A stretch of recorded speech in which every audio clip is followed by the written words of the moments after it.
and who we have this afternoon, Kelly Crisp, who is a clinical services specialist for the Pretrial Services Agency for the district. Kelly has over 20 years in mental health and substance abuse treatment and is committed to creative and innovative ways to provide treatment services. Kelly has a Master's of Social Work degree from Hunter College School of Social Work and is a licensed independent clinical social worker currently participating in a developmental assignment with the Criminal Justice Coordinating Council at the district. So Kelly, thank you for being here. Welcome. Thank you, Stan. I'm happy to be here today. My role at the Criminal Justice Coordinating Council is as a substance abuse treatment, mental health services, integration task force liaison. And if I can get through that title, I think I can get through the rest of this presentation. For my developmental assignment, I'm working with the new Psychoactive Substances work group, and I have been tasked with immersing myself into all things related to new psychoactive substances. I'm very excited to be here today to speak with you about new psychoactive substances and the work we are doing here in the District of Columbia. This is a very robust presentation with a lot of great information. So I will not be reading every slide word for word because that would drive us all crazy, especially me. But I'm going to get ahead of myself.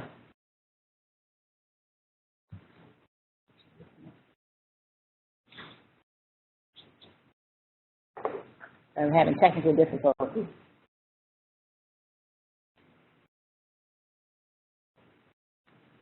I'm going to start this presentation by providing a snapshot of the Criminal Justice Coordinating Council, otherwise known as the CJCC.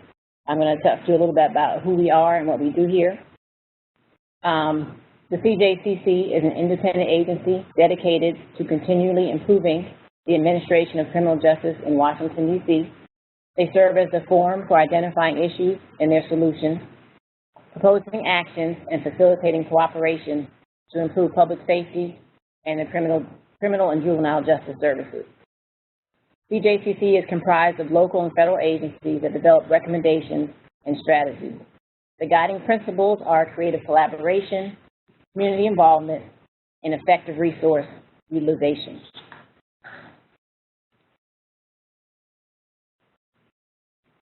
The objectives for today's presentation are to increase your knowledge of new psychoactive substances, to highlight the emerging trends in the District of Columbia, to explore the local and national responses to curbing the use and sale of new psychoactive substances. For this presentation, I'm going to use the acronym NPS, because as I discovered very quickly, saying new psychoactive substances repeatedly is quite challenging. So I will refer to new psychoactive substances as NPS or either as just these substances. This presentation is broken into 3 sections that will address each of the objectives.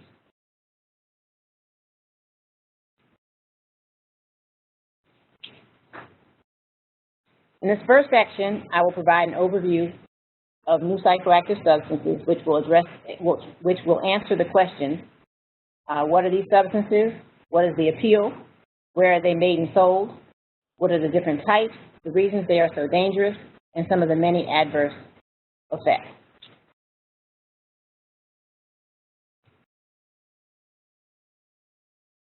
NIDA, or the National Institute for Drug Abuse, defines NPS as a category of unregulated psychoactive or mind-altering substances that have become newly available on the market and are intended to copy the effects of illegal drugs. Some of these substances have actually been around for years, but they have re-entered the market in altered chemical forms or as a result of renewed popularity. These substances were first identified in the U.S. by the U.S. Customs and Border Patrol in 2008. This graph that's showing now was taken from the United Nations Office on Drugs and Crimes Global Synthetic Drugs Assessment. And you will see that over 500 unique substances were identified between 2009 and 2014. If you look at the graph, you can see the number of new substances identified each year fluctuates. But what does remain consistent is that new substances are continually being manufactured. Recent data shows that in 2015, over 200 new substances were identified. So what is the appeal of these substances? Well, to start with, the packaging is very colorful, they're inexpensive, they're extremely potent, and the substances are unable to be detected in some drug tests. This is the perfect mix for people who are trying to get a cheap high and avoid positive drug tests.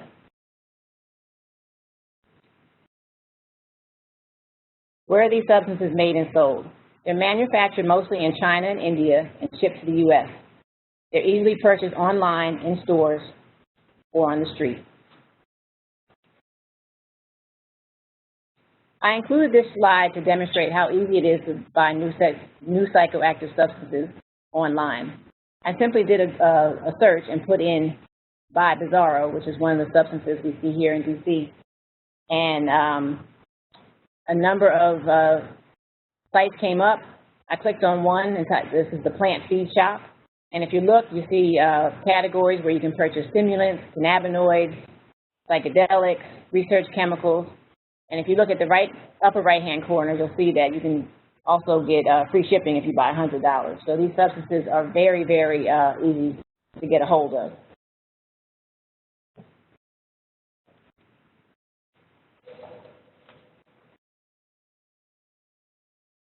In addition to the colorful packaging, the manufacturers mislead people into thinking these substances are harmless by labeling them as safe and marketing them as legal alternatives to controlled substances. They're most commonly marketed as herbal incense, potpourri, bath salt, jewelry cleaner, or plant food. The chemical composition is unknown and is often changed to avoid drug laws. They may be laced with toxic chemicals, and since these substances are new, they have not been thoroughly evaluated in research trials, so there's no definitive evidence of the long-term effects. They are classified as Schedule I drugs, which means the substance must not currently have an accepted medical use. There's a high potential for abuse. They are the most dangerous substances, and they have a potential for severe psychological or physical dependence.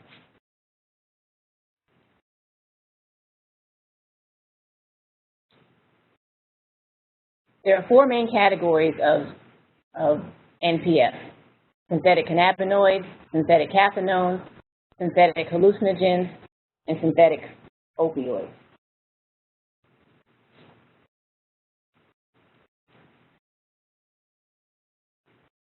We'll start by taking a look at synthetic cannabinoids, which are most commonly sold as herbal or liquid incense. Synthetic cannabinoids are human-made, mind-altering chemicals that are synthesized in laboratories. They are called cannabinoids because they are related to the chemical found in the marijuana plant. They mimic the biological effects of delta-9 tetrahydrocannabinol, or THC, which is the active ingredient in marijuana that causes the user to feel high. They act on the synthetic cannabinoid receptor agonists, which are the same receptors affected by the THC in marijuana. Some of the synthesized compounds in synthetic cannabinoids bind much more strongly to THC receptors than marijuana, and as a result, they have been found to be 100 times more potent than the THC that is found in marijuana. This can lead to very powerful, unpredictable, or dangerous effects. Some of the more common synthetic cannabinoids found in Washington, D.C. are K2, Bizarro, Scooby Snacks, and Spice. Synthetic cannabinoids are dried, shredded plant material that's sprayed with designer drugs. It's misleadingly called fake weed and is labeled as a safe alternative to marijuana. It's smoked via vape pens, joints, cigarettes, or ingested as a tea. As you can see, there are multiple adverse effects of synthetic cannabinoids. They include, but are not limited to, hallucinations, excited delirium, psychosis, severe anxiety and agitation, overdose, or death.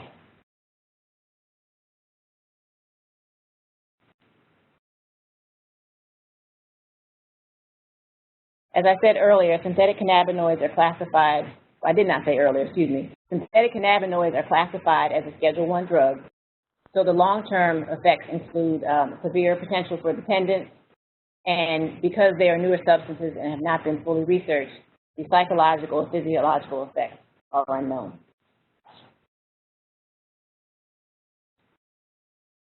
Next, we're going to talk about synthetic cathinones, which are commonly known as bath salts. And I think this poster right here says it all. Bath salts, innocent name, dangerous consequences. How drugs disguised as household products are wreaking havoc.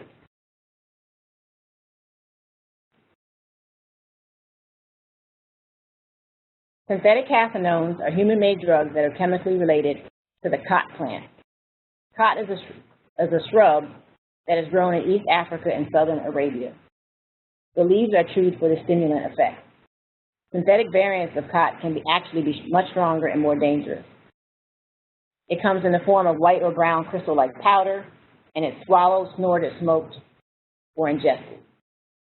It's marketed as a cheap substitute for MDMA or ecstasy and Molly. So you'll notice the theme, that there's a theme there, that these substances are marketed as cheap substitutes for illegal drugs. As I stated, synthetic cathinones are marketed frequently as MDA or Molly. In the district, these substances that are marketed and sold as Molly are actually pure cathinones.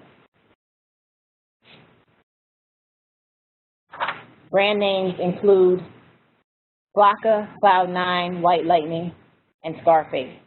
Like the synthetic cannabinoids, they are labeled not for human consumption to avoid laws, and they can be purchased online, in stores, or on the street.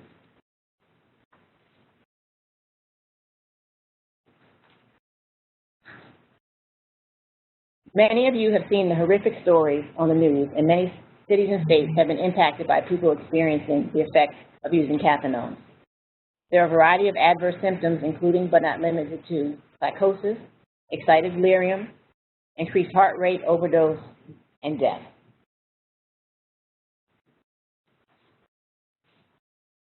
Once again, the long-term effects are severe potential for dependence, and the psychological or physiological effects are unknown.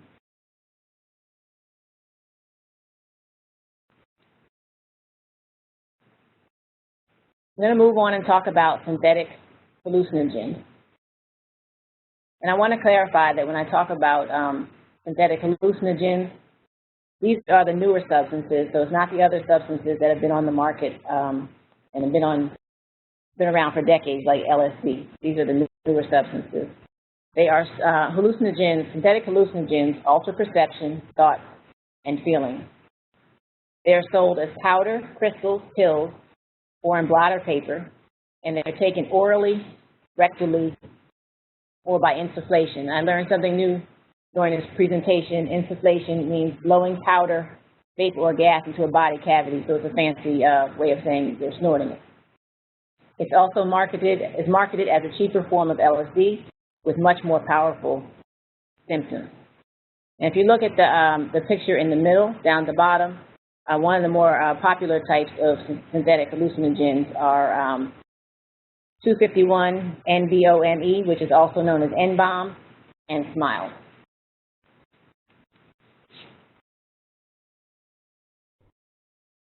Synthetic hallucinogens have many of the same adverse effects as synthetic cannabinoids and synthetic cathinones. These effects include, but are not limited to, seizures, kidney failure, delirium, significant rapid toxicity, and overdose or death.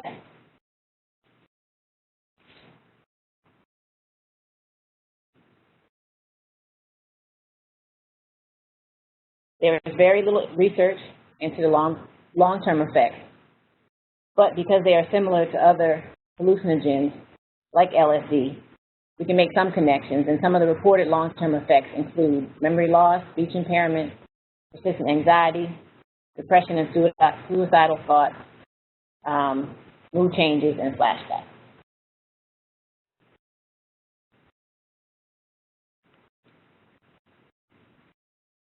And the last category we're going to talk about is synthetic opioids. The main difference between synthetic opioids and opiates is that opiates are derived from the poppy plant and therefore are natural. Synthetic opioids are chemically manufactured narcotics that mimic the natural poppy plant.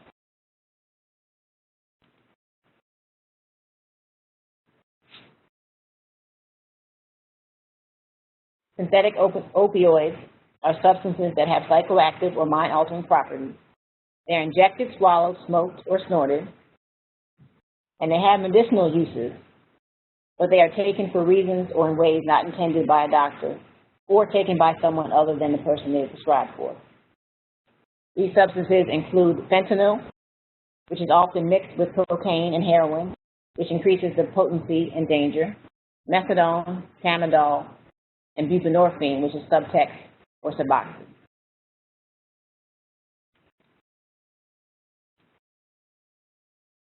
Short-term effects include nausea and vomiting, constipation, confusion, slow breathing, and death from overdose.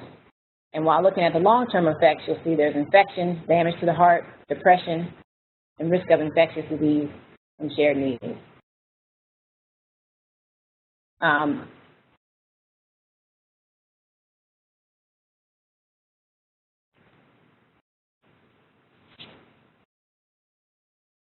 All right, we're going to now move to the second section where we take a look at the trends, and we're looking at using data to monitor trends in the District of Columbia.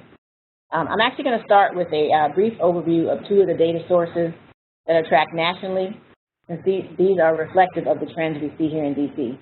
And then I will move right into the trends we are seeing in DC.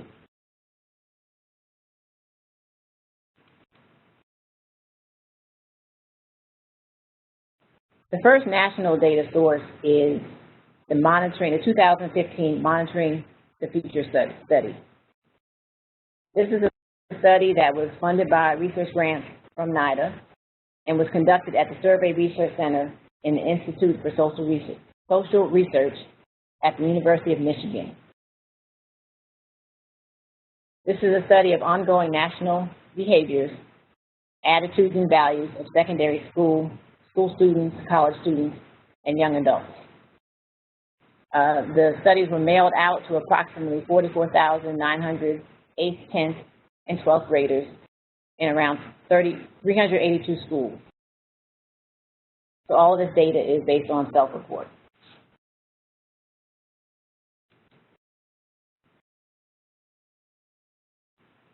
The study found that in 2015, use of synthetic cannabinoids was approximately 3% of 8th graders, 4% of 10th graders, and 5% of 12th graders. The use rates for 8th, 10th, and 12th graders did not exceed 0.9% for the entire year. And the second bullet has an error. It should say 8th, 10th, or 12th graders. These results are good news. It represents a statistically significant decline from 2012. And just to give you some context, in 2012, the rates were 4% for 8th graders, 9% for 10th graders, and 11% for 12th graders. So these results are really good news. The decline was associated with an increase in the perceived risk of taking synthetic cannabinoids once or twice.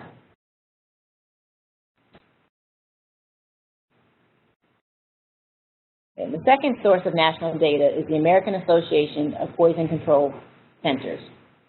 This data reflects the period between January 1st and December 31st, 2015. And data from the American Association of Poison Control Centers is updated every 8 minutes and is a very useful tool in tracking public health threats and risks. The Poison Centers received reports of a little over 7,700 exposures to synthetic cannabinoids.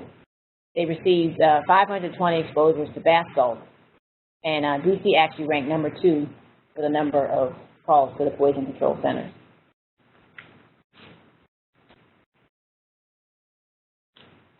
Okay, so we'll move right into talking about the trends and the stats for the District of Columbia. The district first became aware that NPS might be a problem in 2012. There were some incidents that came to light, and the CJCC was asked to investigate. The findings led to the district's first synthetic drug symposium, and DC has since had 2 more symposia to address NPS, with the most recent one being in September of 2015. The district has taken a collaborative approach to tracking and responding to the emergence of these substances. The majority of the data collected in the district reflects synthetic cannabinoid use, since it's the primary substance that is used here. The data on synthetic cannabinoid use is collected from 2 sources: DC Fire and Emergency Medical Services, transport, and drug test results. And drug test results are pulled from 2 different populations. The first is hospitals, who are now required to collect blood or urine specimens if a patient presents with symptoms of synthetic cannabinoid use. The second is people under supervision in the criminal justice system. And we'll talk a little bit more about those populations as we move forward. So let's start by looking at the emergency transport.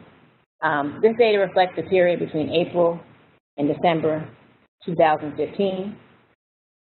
The numbers are based on suspected synthetic cannabinoid use that's recorded by the transport provider. There were a little over 2,100 transports, with 15 of those being for juveniles. The total number of EMS transports peaked at around 611 in September 2015. In October 2015, the number of suspected synthetic cannabinoid transports was 576 patients. The age range was from age 13 to 78. The median age is 36, with the majority being male at 83%, and the minority being females at 17%. It's important to note that synthetic cannabinoid use is reported by the emergency services provider. It's based on self-report from the patient or an acquaintance, or determined by the provider. Since many people in the district use K2 as kind of a catch-all for all synthetic substances, this data may not actually accurately reflect synthetic cannabinoid use, but it does reflect the number of people who had some sort of stress or trauma related to using a substance.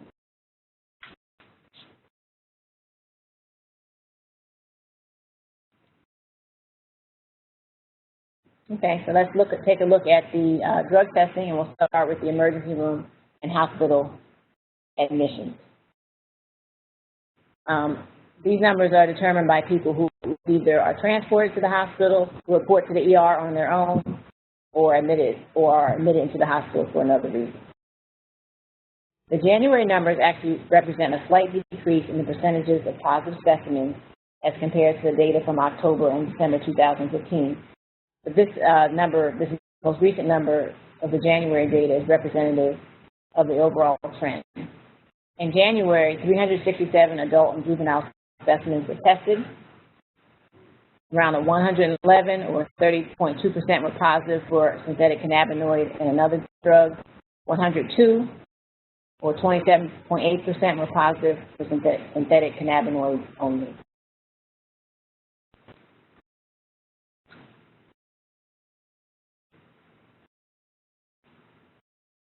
We will now look at drug testing among persons under supervision. The Pretrial Services Agency for the District of Columbia tests people who are under supervision.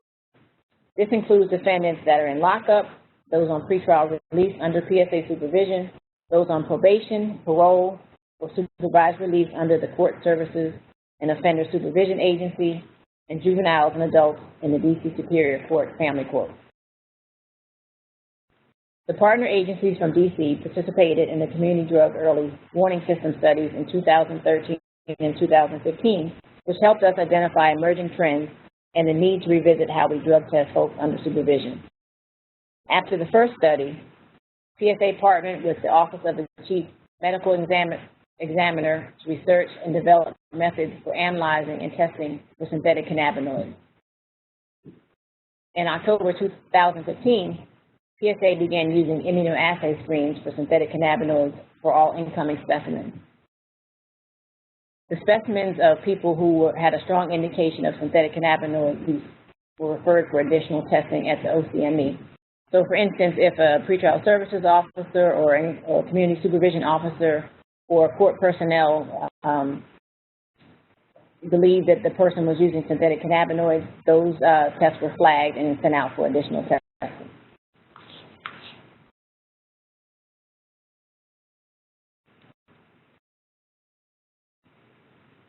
Between September and December 2015, a little over 1,200 specimens were tested for synthetic cannabinoids.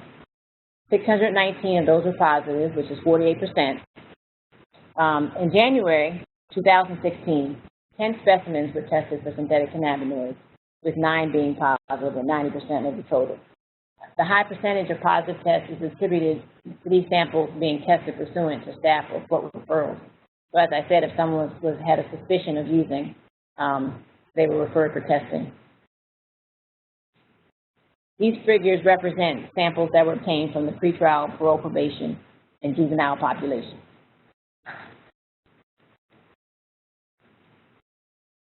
Pretrial Services has an in-house certified laboratory that's staffed by credentialed professionals. They recently acquired the LC-MS 8040 Shimadzu to test for NPS, so that's their new drug testing apparatus. And they are in the final stages of validation, and once the machine is validated, PSA will be doing their all their testing in-house.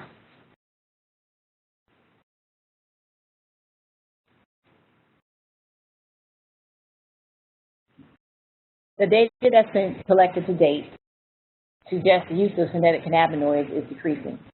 Since November 2015, there's been a significant decrease in hospital transport, a decrease in positive and a decrease in positive tests for synthetic cannabinoids.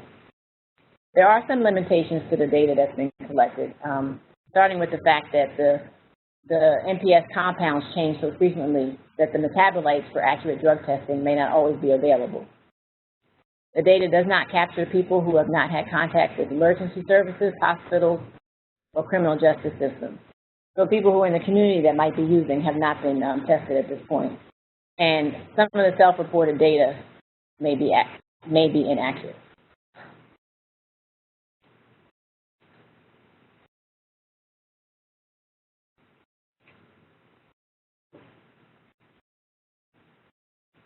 Okay, we're moving into our final section, curbing the use and sale of NPS. We'll look at the national response, the district's response, and then talk about some next steps.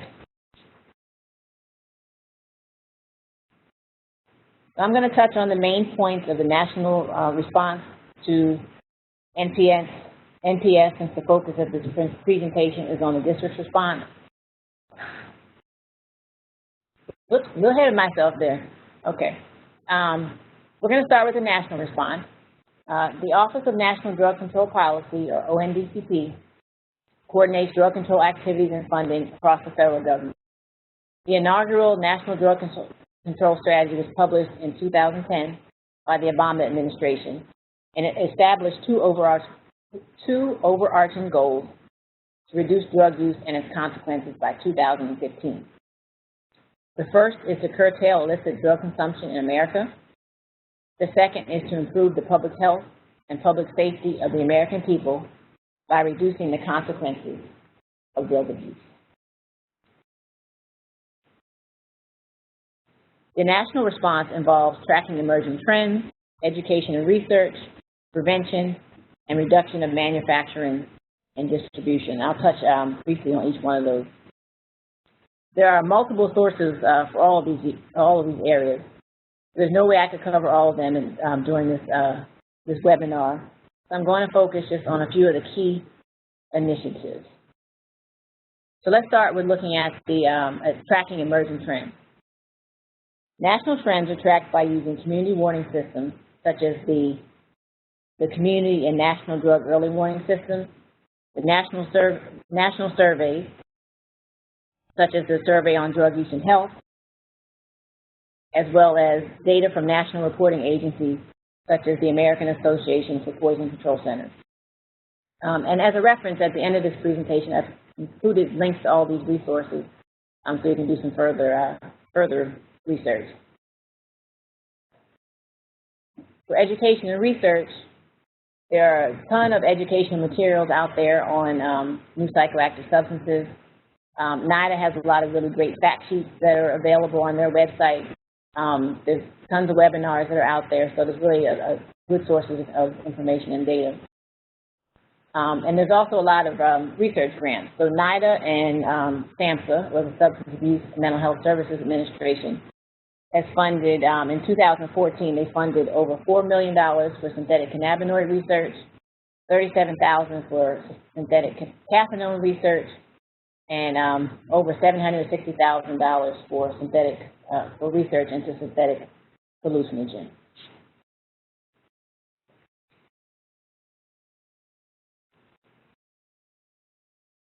Some of the prevention, one of the key prevention initiatives is the Drug-Free Community Support Program. This is a federal grant program that provides funding to community-based coalitions that organize to prevent youth substance use. In fiscal year 2015, $86 million in funding was allocated to 697 community-based programs.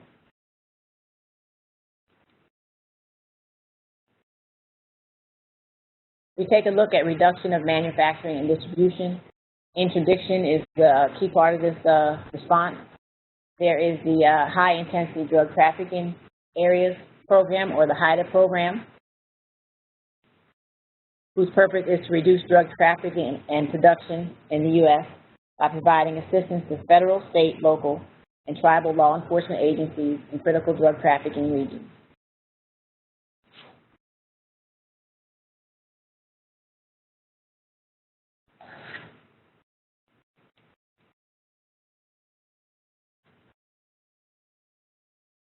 In addition, federal legislation has evolved to reflect the ever-changing landscape of new psychoactive substances. The Controlled Substance Analog Enforcement Act of 1986, Federal Analog Act, allows many of these substances to be treated as controlled substances if they are proven to be chemically or pharmacologically similar to a Schedule I or II controlled substance. In 2011, the DEA exercised its emergency scheduling authorities to control 5 types of synthetic cannabinoids and 3 of the synthetic substances used to manufacture synthetic cathinone. All but 1 of these substances were scheduled as part of the Synthetic Drug Abuse Prevention Act of 2012. This act permanently places 26 types of synthetic cannabinoids and cathinones into Schedule I. It also changed the maximum period of time the DEA can schedule substances under its emergency scheduling authorities. It was previously 18 months and is now 36 months.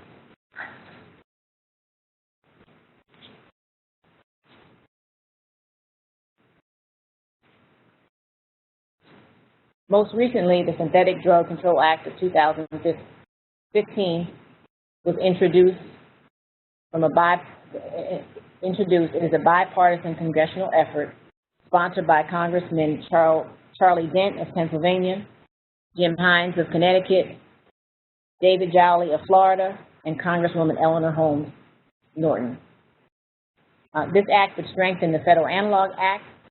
It facilitates the prosecution of distributors, adds a list of new psychoactive substances identified by the DEA into Schedule I. It focuses on distributors rather than users. To date, over 44 states have taken action to control synthetic cannabinoids and cathinone.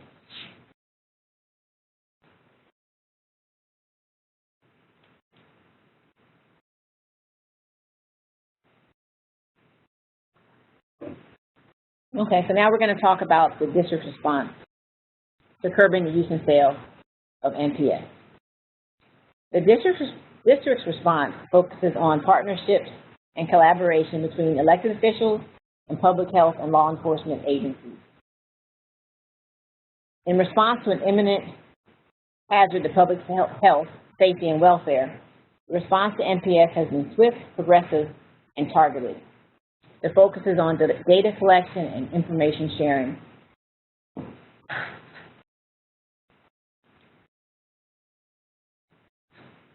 As I stated earlier, 2012 was the year DC began to take action to curb the use and sale of NPS.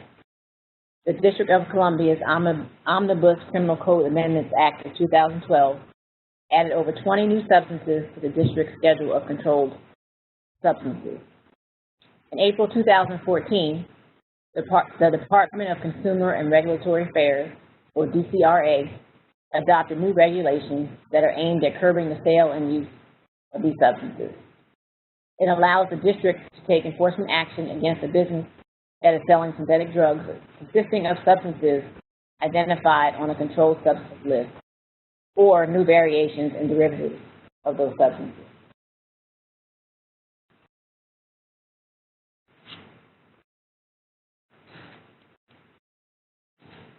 The DCRA launched the Right Choice campaign in the summer of 2014 with the goal of educating store owners about the new laws.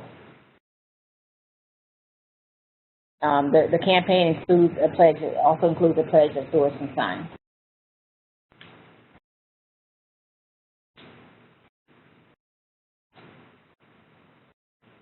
In February 2015, the DCRA adopted regulations targeting the packaging and price of NPS. It shifted the focus from the content. It allowed district officials to treat products that are exorbitantly expensive and contain unusual warnings as NPS. For instance, a substance that is sold as potpourri that's in a small packet and costs $30 would be something that is exorbitantly expensive for what the product is supposed to be. So last time I bought potpourri, it was about $10 for a big old sack. So anytime you see potpourri in a small packet, you should be suspicious of that. So businesses can seek clarification from DCRA about whether the product qualifies as a NPS. So moving into July 2015, emergency ruling required the collection of urine or blood samples for patients presenting with symptoms consistent with having the use of synthetic cannabinoids.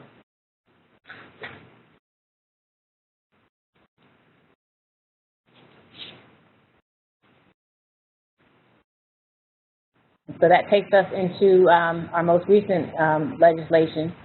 The Synthetic Abatement and Full Enforcement Drug Control Act, or SAFE-DC, was introduced in November 2015 by the chairman of the D.C. Council at the request of the Office of the Attorney General. This is a collaboration of the D.C. Office of the Attorney General's Emerging Trends Task Force, the D.C. Department of Forensic Sciences, and other local and federal partners. This act would address the limitations of relying on prohibitive analog statutes by listing specific compounds on the D.C. Controlled Substances list. This makes lab testing for synthetic cannabinoids and caffeine more efficient. More specifically, it makes it easier to test for and prosecute cases, and it codifies certain D.C. Department of Health synthetic cannabinoid and caffeine regulations.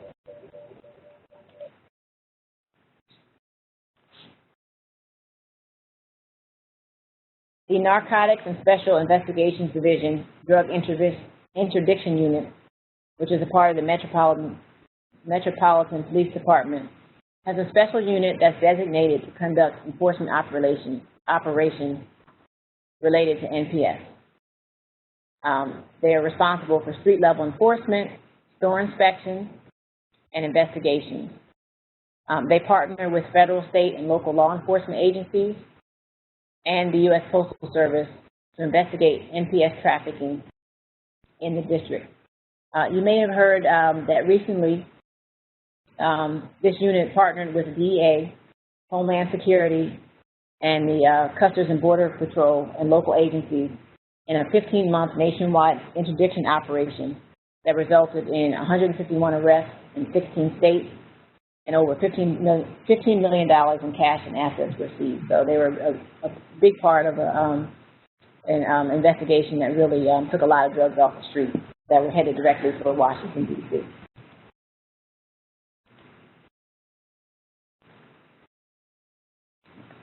Moving on to drug testing. Drug testing and the data that's collected from testing supports the agency's efforts to track emerging trends inform legislation and regulation, develop initiatives aimed at education and prevention. It helps us determine risk as well as supervision and treatment needs, and it deters use. So drug testing is critical because studies suggest that individuals will use an NPS as a way to avoid getting positive drug test results. And the research suggests that drug trends in high-risk criminal justice populations may predict future trends for the general population. So it's really important for this data to be collected. This is a poster that was posted in the pretrial services field unit. It's a warning for defendants that pretrial services will begin testing for synthetic cannabinoids and other new psychoactive substances. The campaign started in October 2015, and it was designed to increase defendants' awareness of drug testing and also to deter future use. So this is actually a great segue into my next section on education and prevention. The K2 Zombie campaign is an award-winning campaign that was launched in 2013 by the DC Department of Behavioral Health. The K2 Zombie campaign won 9 awards and targets youth between the ages of 12 and 16. It's designed to raise awareness and highlight the dangers of NPS use. And 92% of the youth that were surveyed had seen or heard about the campaign. And of those, 88% said they were less likely to purchase or use NPS within 90 days. So the campaign was useful in getting the word out to our young people about the dangers, specifically of synthetic cannabinoids, and it also helped deter future use. There's a campaign for other at-risk populations in development. Considering our age range for the emergency transports was 13 to 78, this other campaign would target people who are adults, and also we've had a lot of cases of homeless people using some new psychoactive substances, so this campaign would target those populations.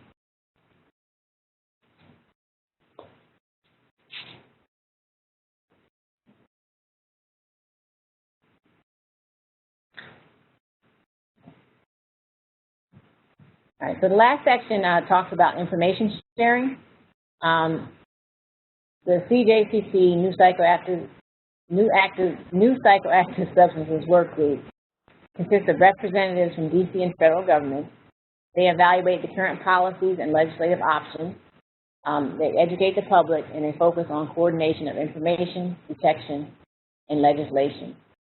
We are in the process of expanding the New Psychoactive Substances Work Group to include representatives from not only the district, but also Maryland and Virginia. And there's a SharePoint site for partners who can go to research information in reference to new psychoactive substances. And this is just a list of all of the partner agencies that are involved in the CJCC NPS work group. They're in no order of importance, but you'll notice all of the DC agencies are at the top until you get down to pretrial services, and all the agencies under pretrial, including pretrial services, are federal agencies.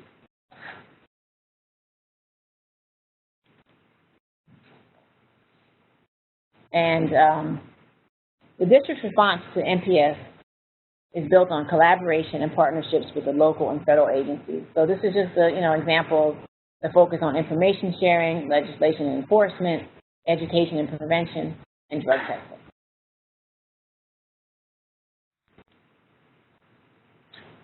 Okay, next step. So I think it's important for us to look at some of the implications for treatment. First off, looking at the question and answering the question, how can we better diagnose and intervene with individuals who have not come into the system yet? So for instance, those who are not drug testing, or those who have not come into contact with the hospitals and the medical system. Also take a look at developing treatment protocols for medical, mental health, and substance use disorder professionals, because this is a new phenomenon. There's not really a lot of information out about whether there's any specific approaches that should be taken when treating individuals who are using new psychoactive substances.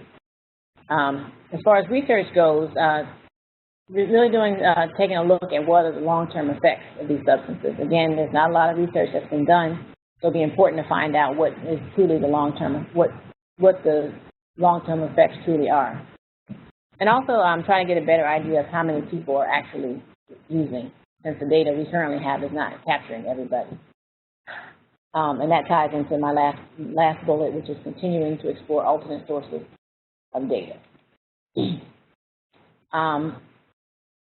It's important to look at expanded detection, particularly the ability to test for NPS in treatment programs, in professions where public safety is a concern, for instance, for, subway, those who drive the subway, those who drive the metro buses, and also expanding access to testing for other jurisdictions. And lastly, we're committed to looking at continued education and prevention. Top of that list is combating misconceptions about fake weed. And that term is used to, that term really makes it seem like synthetic cannabinoids are not that harmful. So fake weed is oregano. Synthetic cannabinoids are substances that are really, really dangerous. So we want to educate the public and encourage people to stop using that term, fake weed. And lastly, continued education on NPS. New substances are continually emerging, and it's important to find out what are the impacts that they're having on people, how these new substances are being mixed into, substances we're already familiar with. So that concludes my presentation. I included a number of resources. There's a ton of resources out there, so I included ones that I thought were most helpful. I'm not going to go through them, but I'll just, show you. Locally, we have a website for our K2 zombie drug prevention campaign. In DC, there's a drug-free youth website, which has a list of DC prevention centers.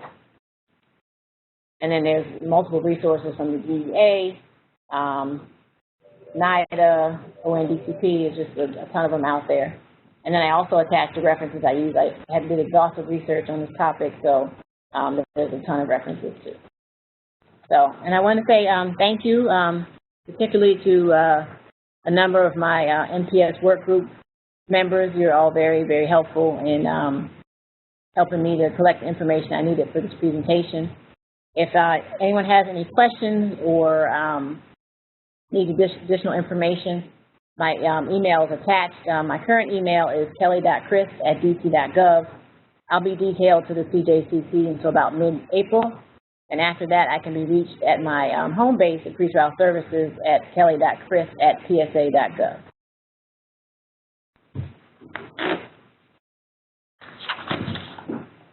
Thanks, Kelly.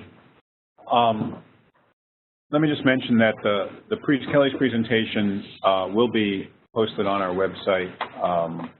So if you would like to avail yourself of those additional resources, you'll be able to get to that from the website. I also want to remind you that if you have questions, please send a chat to the host, or if you see my name, to me, and we'll make sure we get those questions answered for you.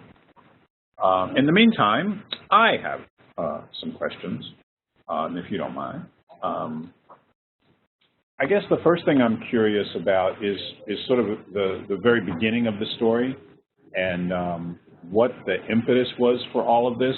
How did it come to your attention that launched all of this data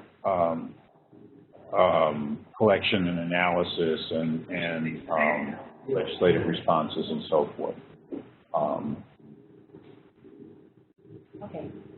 Well, Dan, in 2013, Trial Services Agency, and I think the Department of participated in the Community Drug Early Warning System, which is a study by the Professor at the University of Maryland. And as a result of the findings from that study, one of the things that really stood out was that the population that was being drug tested in the criminal justice system was probably getting older. that they were using these psychoactive substances, a variety of substances, but they weren't showing up in the drug testing. And I can say from experience working in the treatment program at pretrial services, that we've had people that come into the program and you can tell if there's something going on with them. Their eyes are rolled back in their head, they're glassy, they're stumbling and incoherent, and we send them for a drug test and they come up negative. And so we didn't really know what was happening until we started to learn more about these substances. So as a result, the CJCC started doing some research, and they put together the first symposia in 2013, and they had the second one in 2014, and the most recent one was in September of 2015. So that's how it all got started. That's how it actually came to light. And actually, before that, let me back up for a second. Before that, it actually first came to light when a person was under the Community Court Services and Offender Supervision Agency, which is our parole and probation supervision agency. There was a person that came to the attention of one of the community supervision officers. And then there was a second incident where someone was displaying erratic behavior. So it was brought to the attention of the CJCC, and from there they started again also looking into it. Yeah. That's how it started. Okay, thanks. And do you have any sense of, or could you sort of characterize the typical user?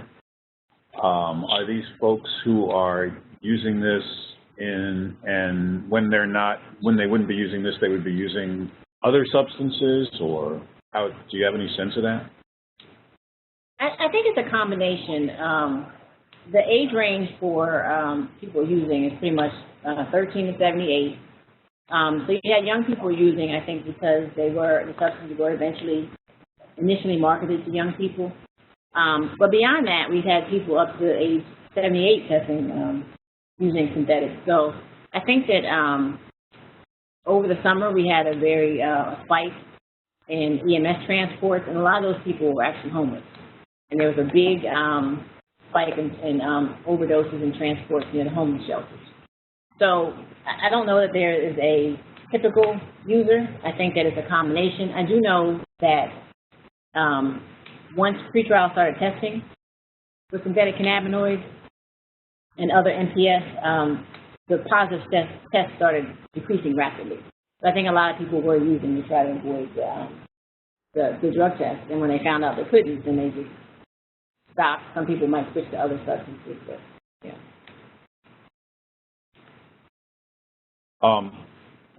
That, you mentioned the transports, and I was just looking at the data. I mean, I don't know how, so the numbers are going down. I don't know how typical that will be,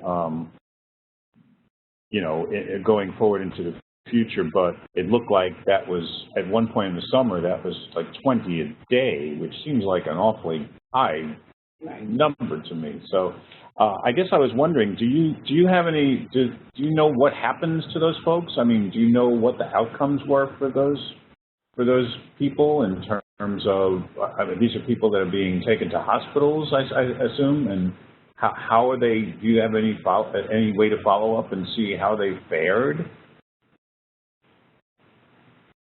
The protocol is if someone reports to the hospital and there's evidence of a substance use problem, that they will be referred for services to the Department of Behavioral Health. So from there, but those referrals are voluntary. So unless the person is under court supervision or is under parole or probation, then there's no mechanism to force them to go into treatment. But they are getting referrals for service. And what about medically? I mean, is this do you have any sense of? There have been protocols that are developed to treat people in the emergency rooms, but even just recently there was a public hearing on the number on the burden that it put on the ER doctors and nurses because of these people coming in and them not being familiar with how to treat them. So those protocols are in development. It's something that kind of hit us pretty quickly, that big overdose and that big rash of people, going into the ER, into the hospital, kind of came really fast. So they had to do a really quick tutorial and catch up really fast. Okay. One of our participants has asked, what I happen to know is a really good question that I know has been considered in DC, which is how often does the chemical makeup of these substances change, and how do you keep your testing up to detect these substances? We have a couple of local subject matter experts on the line, and one of them is the director of the pretrial office of forensic toxicology, Dr. Adopsy. I hope he's on the line and could potentially address that question.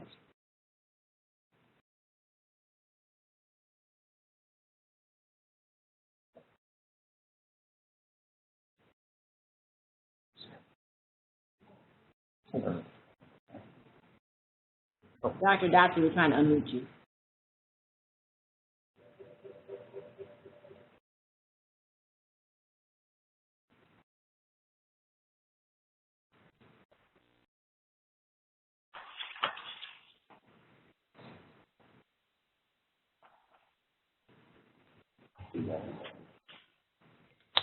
Are you there, Dr. Adopsy? Well, Sam, the answer, my answer to that question is no. I'll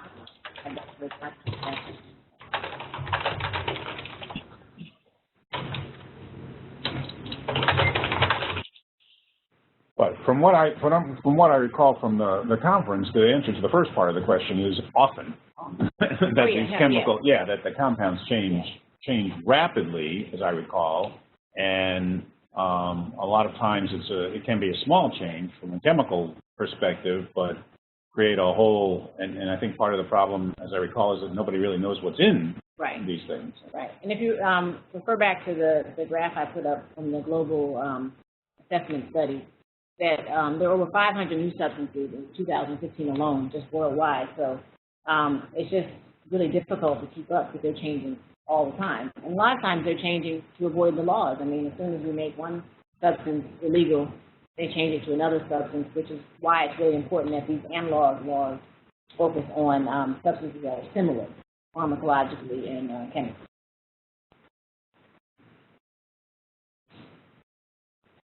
Okay.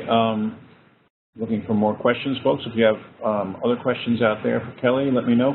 You mentioned the states that I think it was like 44 states have already done. Do you have any sense of what the range, what people are doing? What does those state responses consist of? Let's see. Are we on now?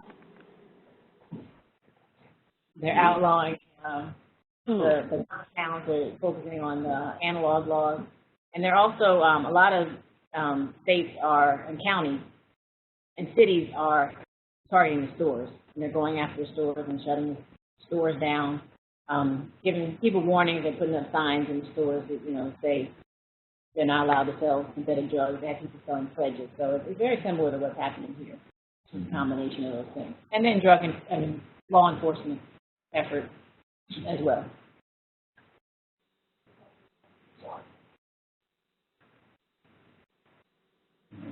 Dr. Dotson? Yes, Kelly, are you there? Yes, Kelly. Dr. Dotson. We had a question about how do we keep up with the drug testing? Yes, can you hear us now? Can you hear us now, Kelly? I'm having some audio difficulties.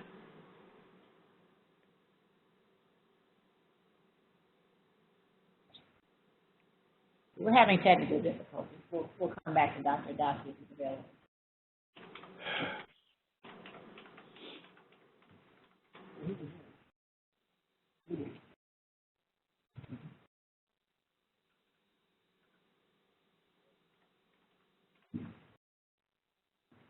Well, apparently, people on the conference line can hear Dr. Dotson, but we cannot. So, Dr. Dotson, can you answer that question about how do you keep up with the testing, considering that the compounds are always changing? Yes, very good. Thank you for the update. I want to go, first of all, back to how quickly the the chemical substances change and pick it up from there. And in terms of the frequency of change, nobody really knows. But based on the types of chemical substances we are detecting, we've noticed that, first of all, there were the JW ages, and then, of course, came the XLR11 and the UR144. Majority of the cases, majority of the chemical substances we are finding now are the chiminakas, the PB22 metabolites, and fubinakas. So in terms of how quickly the chemical changes, I think the best profile we have will be the users. And based on the types of responses we're getting now from the users, it looks like every 2-3 months or so, we are seeing some new substances come in. In fact, when we started testing back in October last year, our numbers, and this was just screening, of course, our numbers were like about 3 to 5%, and now they're down to much less than 3%, more like 2%. And the indication is that, the chemical structure and the composition may have changed. And so that is what we're dealing with now. The second part of the question deals with, what was the second part of the question? Yeah, Kelly, what was the second part of the question that they wanted us to address?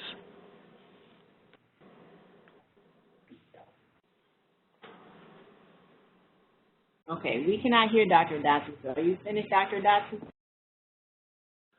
Well, yeah, we finished the first part of the question, which is which dealt with the changes in the chemical composition.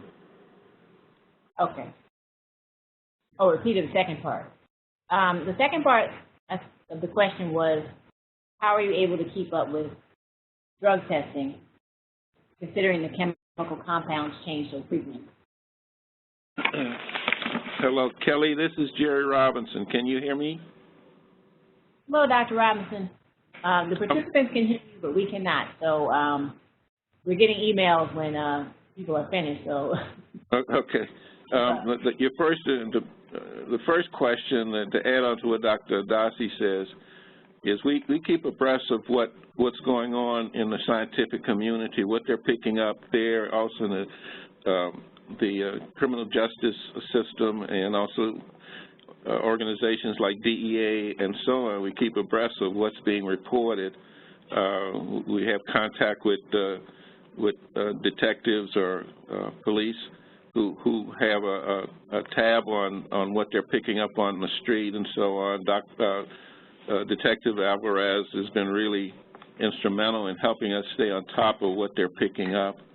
But it's staying on top of what's being seen by the different organizations, by DEA and so on. And then we use that to try to figure out what we can do to look for these compounds.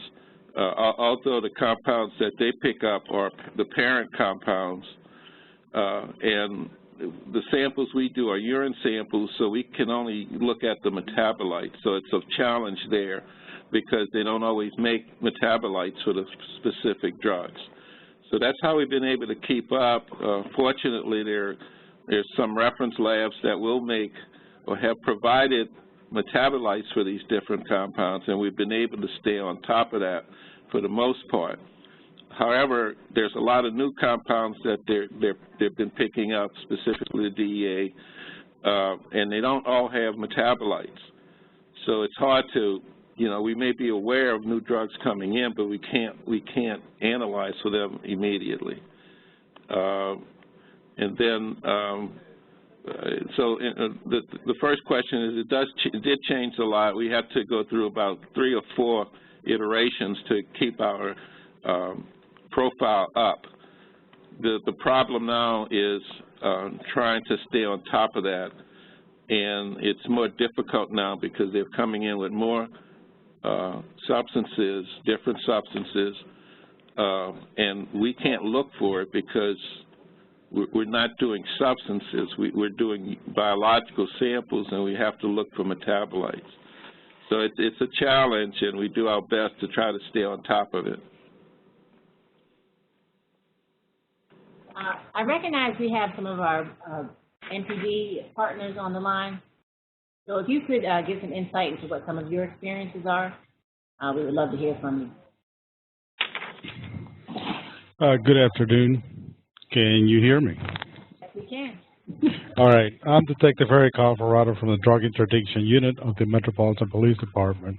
In reference to, good afternoon.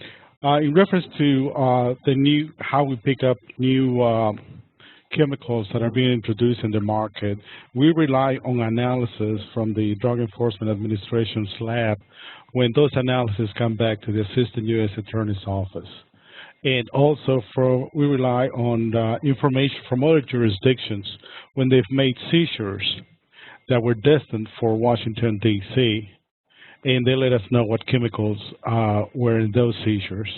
And we communicate that, again, to Dr. Robinson and all the other members that are cooperating with us in tracking these chemicals. Thank you, Detective Alvarado. Folks, we're going to go ahead and launch our poll, so if you could just look for those questions on your screen while we continue on with the webinar. Thanks. Thank you. I know we also have some of our partners from the DC Public Schools on the line. If you have anything you want to add as far as why this is important for dealing with our young people?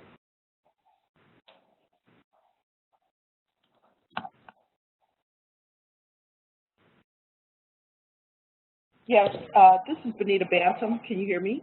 I can. Hello? Okay. Yes. I just wanted to say I was very pleased to see that the data, the decrease in the incidence of young kids. That was new information for me, and yeah, it was pretty good. Yes, that is very good news. Very good news. And it actually reflects what we're seeing, because we're only seeing incident deaths, and that, of course, is okay.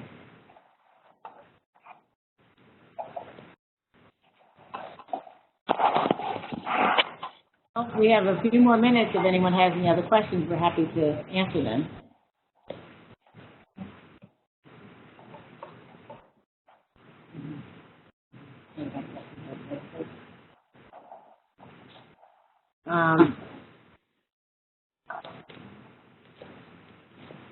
I know we have representatives from the Office of the Attorney General on the line.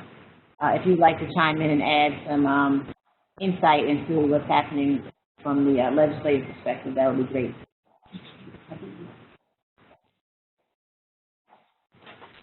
Hello, it's R.G. Weatherington with the Office of the Attorney General. Can you all hear me? Or can you hear me, Kelly?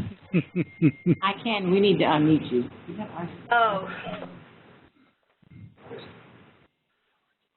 It's under Habib's name. We're all just filed in his office. Okay. Yeah. So we can hear you, yes. Okay, so as far as the legislation goes, the Office of the Attorney General has proposed DC SAFE. Safe DC, Safe Melissa. And basically it criminalizes synthetic cannabinoids, as you had in your slides, by class group. It's coming up for a hearing in 2 weeks before the DC Council. And that's pretty much it, unless there are any other questions about it. No, that's great, thank you. All right, thank you. Not seeing any other questions from our participants. Thank you all for joining us. Thank you, Kelly, and thank you everybody else who was able to join from DC. We appreciate your input. Again, I just want to remind everybody that the webinar slides and content will be posted on JRSA's website, www.jrsa.org. Give us a few days to do that. Thank you again to Kelly, and thank you to everyone in the audience for joining us today. And Have a great afternoon.